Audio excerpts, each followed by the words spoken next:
ಓಂ ಶಾಂತಿ. ಇವತ್ತೆಲ್ಲರೂ ಒಂದು ಕಥೆಯನ್ನು ಕೇಳೋಣ.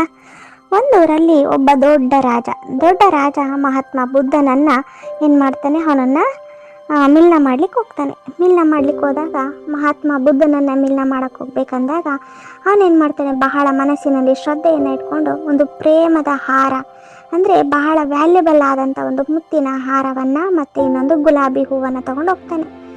ಆಗ ಬುದ್ಧನ ಹತ್ರ ಹೋಗಿ ಏನು ಮಾಡ್ತಾನೆ, ಆ ಒಂದು ಮುತ್ತಿನ ಹಾರವನ್ನು ಅರ್ಪಣೆ ಮಾಡಕ್ಕೆ ಹೋಗ್ತಾನೆ. ಆಗ ಅವನ ಕೈಯಲ್ಲಿ ಇಟ್ಕೊಂಡು ಅರ್ಪಣೆ ಮಾಡ್ಬೇಕಾದ್ರೆ ಬುದ್ಧ ಹೇಳ್ತಾನೆ, ರಾಜ ಇದನ್ನು ಕೆಳಗಡೆ ಬೀಳಿಸು ಅಂತ. ನಿಮ್ಗೆ ಆಶ್ಚರ್ಯ ಆಗುತ್ತೆ, ಅರೆ ಬುದ್ಧ ಏನಕ್ಕೆ ಈ ಥರ ಹೇಳ್ತಿದ್ದಾರೆ, ಓಕೆ ಇವರಿಗೆ ಇಂಥ ಒಂದು ವಸ್ತುಗಳ ಮೇಲೆ ಆಸಕ್ತಿ ಇಲ್ಲ ಅಂತ ಏನು ಮಾಡ್ತಾನೆ, ಆ ಒಂದು ಮುತ್ತಿನ ಹಾರವನ್ನು ಕೆಳಗಡೆ ಬೀಳಿಸ್ತಾನೆ. ಆಮೇಲೆ ಈ ಒಂದು ಗುಲಾಬಿ ಹೂವು ಅಲೌಕಿಕತೆ ಅಲ್ವಾ ಅಂತ ಹೇಳ್ಬಿಟ್ಟು ಏನು ಮಾಡ್ತಾನೆ, ಆ ಗುಲಾಬಿ ಹೂವನ್ನು ಅರ್ಪಣೆ ಮಾಡ್ಲಿಕ್ಕೆ ಹೋಗ್ತಾನೆ. ಆಗ ಮಹಾತ್ಮ ಬುದ್ಧ ಮತ್ತೆ ಹೇಳ್ತಾರೆ, ಈ ಒಂದು ಗುಲಾಬಿ ಹೂವನ್ನು ಸಹ ನೀನು ಕೆಳಗಡೆ ಹಾಕು ಅಂತ.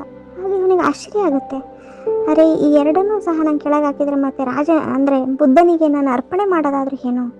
ಆಮೇಲೆ ಅವನಿಗೆ ಇನ್ನೊಂದ್ಸರಿ ವಿಚಾರ ಬರುತ್ತೆ, ಈಗ ನನ್ನನ್ನೇ ನಾನು ಅರ್ಪಣೆ ಮಾಡ್ಕೊಳ್ಳೋಣ ಅಂತ ಏನು ಮಾಡ್ತಾನೆ, ಎರಡು ಕಾಲುಗಳನ್ನು ಕೆಳಗಡೆ ಫೋಲ್ಡ್ ಮಾಡ್ತಾ ಅವನೇನು ಮಾಡ್ತಾನೆ, ರಾಜನ ಅಂದರೆ ಬುದ್ಧನ ಮುಂದೆ ಅವನು ತನ್ನನ್ನು ತಾನು ನಾನು ಸಹ ನಿನಗೆ ಅರ್ಪಣೆ ಅಂತಾನೆ. ಆಗ ಬುದ್ಧ ಹೇಳ್ತಾನೆ, ನಿನ್ನನ್ನು ಸಹ ನೀನು ಕೆಳಗಡೆ ಬೀಳಿಸು ಅಂತ. ಆಗ ಅವನಿಗೆ ಆಶ್ಚರ್ಯ ಆಗುತ್ತೆ, ಅಂದರೆ ಬುದ್ಧ ಅಂದರೆ ಏನು ಹೇಳ್ತಿದ್ದಾರೆ ಅಂತ. ಆಗ ನಾನು ಅನ್ನೋ ಒಂದು ಅಹಂಕಾರ ಏನಿತ್ತಲ್ಲ, ಇದನ್ನು ನಾನು ಅನ್ನೋದು ಸಹ ಇದು ಒಂದು ದೇಹಾಭಿಮಾನ ಅಲ್ವಾ, ಇದನ್ನು ಸಹ ನಾನು ಅರ್ಪಣೆ ಮಾಡಬೇಕು ಅಂತ ಏನು ಮಾಡ್ತಾನೆ, ಬಹಳ ನಮ್ರಚಿತನಾಗಿ ಬುದ್ಧನ ಮುಂದೆ ಅವನು ನಾನು ಸಹ ಅಂದರೆ ಈ ತನು ಮನ ಧನ ಎಲ್ಲ ನಿನ್ನದೇ ಅಂತ ಏನು ಮಾಡ್ತಾನೆ, ಅವನನ್ನ ಪೂರ್ತಿ ಅವನು ಅರ್ಪಣೆ ಮಾಡ್ಕೊಳ್ತಾನೆ. ಆಗ ಏನು ಬುದ್ಧ ಮುಗುಳ್ನಗ್ತಾ ಹೇಳ್ತಾನೆ, ನಿನ್ನ ತಿಳುವಳಿಕೆ ಬಹಳ ಚೆನ್ನಾಗಿದೆ ಅಂತ ಹೇಳ್ತಾನೆ. ಹಾಗೆಯೇ ಬಾಬರವರು ಸಹ ನಾವೇನು ಮಾಡ್ತೀವಿ, ಕೆಲವು ಅಂದರೆ ನಾವು ಭಗವಂತನನ್ನು ಯಾವುದೋ ಒಂದು ವಸ್ತುಗಳಲ್ಲಿ ಅವನನ್ನು ಅಳೆಯಕ್ಕೆ ಹೋಗ್ತೀವಿ. ನಾನು ಈ ಭಗವಂತನನ್ನು ಈ ಥರ ತೃಪ್ತಿಪಡಿಸ್ಬೋದೇನೋ, ಆ ಥರ ತೃಪ್ತಿಪಡಿಸ್ಬೋದೇನೋ ಅಂತ. ಆದರೆ ನಾವು ಭಾವನೆಯಿಂದ ಏನೇ ಒಂದು ಕೆಲಸ ಕಾರ್ಯಗಳನ್ನು ಮಾಡಿದಾಗ ಅದರಲ್ಲಿ ಭಾವನೆಗೆ ಬಹಳ ಅಂದರೆ ಒಂದು ಚಿಕ್ಕದನ್ನು ನೀವು ಹೃದಯಪೂರ್ವಕವಾಗಿ ಕೊಟ್ಟರೆ ಅದು ಎಷ್ಟೋ ಇದಕ್ಕೆ ಬೆಲೆ ಬಾಳುತ್ತೆ, ಅಂದರೆ ಪದಮದಷ್ಟು ಬೆಲೆ ಬಾಳುತ್ತೆ.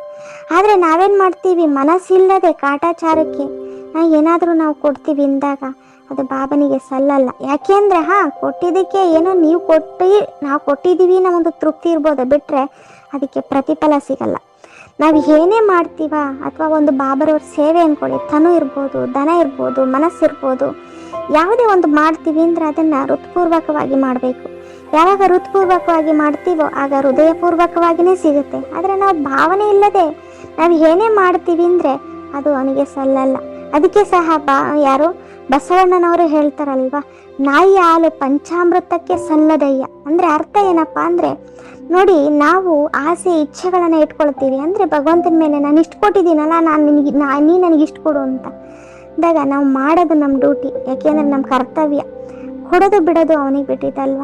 ಏಕೆಂದರೆ ಭಗವಂತನಿಗೆ ಗೊತ್ತು, ಏಕೆಂದರೆ ನಾವೇ ಒಬ್ಬ ಸಾಧಾರಣ ಮನುಷ್ಯ ಆಗಿರೋರೆ ಯಾರಿಗಾದ್ರೂ ಏನಾದರೂ ಕೊಟ್ಟರೆ ಇಸ್ಕೊಂಡ್ರೆ ನಾವು ಕೊಡ್ಬೇಕನ್ನೋದು ಬರುತ್ತೆ. ಹಾಗೆಯೇ ಭಗವಂತನಿಗೆ ಪದೇ ಪದೇ ನೀನು ಕೊಡು ಅಂತ ಹೇಳೋ ಅವಶ್ಯಕತೆ ಇಲ್ಲ. ಏಕೆಂದರೆ ಅವನಿಗೆ ಗೊತ್ತು ಯಾರಿಗೆ ಎಲ್ಲಿ ಕೊಡಬೇಕು, ಯಾವಾಗ ಕೊಡಬೇಕು ಅನ್ನೋದು ಅದು ಚೆನ್ನಾಗಿ ಅವನಿಗೆ ಗೊತ್ತಿರುತ್ತೆ. ಅದಕ್ಕೋಸ್ಕರವಾಗಿ ನಾವು ಅವನ ಸೇವೆ ಮಾಡ್ತಾ ಹೋಗಬೇಕು. ನಾನು ಸೇವೆ ಮಾಡಿದೆ ಅಂತಲೇ ಹೇಳಬಾರ್ದು, ನೋಡಿ ನಾನು ಮಾಡಿದೆ ಅನ್ನೋದನ್ನು ಸಹ ಅರ್ಪಣೆ ಮಾಡಬೇಕು. ಆಗ್ಲೇ ಭಗವಂತನಿಗೆ ಅದು ಸಹ ಅರ್ಪಣೆ ಆಗೋದು. ಅದ್ಬಿಟ್ಟು ನಾವೇನು ಮಾಡ್ತೀವಿ, ನಾನು ಮಾಡಿದೆ, ನಾನು ಕೊಟ್ಟೆ, ನಾನು ಬಿಟ್ಟೆ ಅಂತೀವಿ. ಅದಕ್ಕೆ ಹೇಳ್ತಾರೆ, ನಾನು ಮಾಡಿದೆ, ನಾನು ಕೊಟ್ಟೆ, ನಾನು ಬಿಟ್ಟೆ ಅಂದರೆ ಅರ್ಥ ನಾನು ಕೆಟ್ಟೆ ಅಂತ. ಇವತ್ತಿನ ಕತೆ ಇಷ್ಟ ಆದಲ್ಲಿ ಲೈಕ್ ಮಾಡಿ ಮತ್ತು ಶೇರ್ ಮಾಡೋದನ್ನು ಮರಿಬೇಡಿ. ಓಂ ಶಾಂತಿ.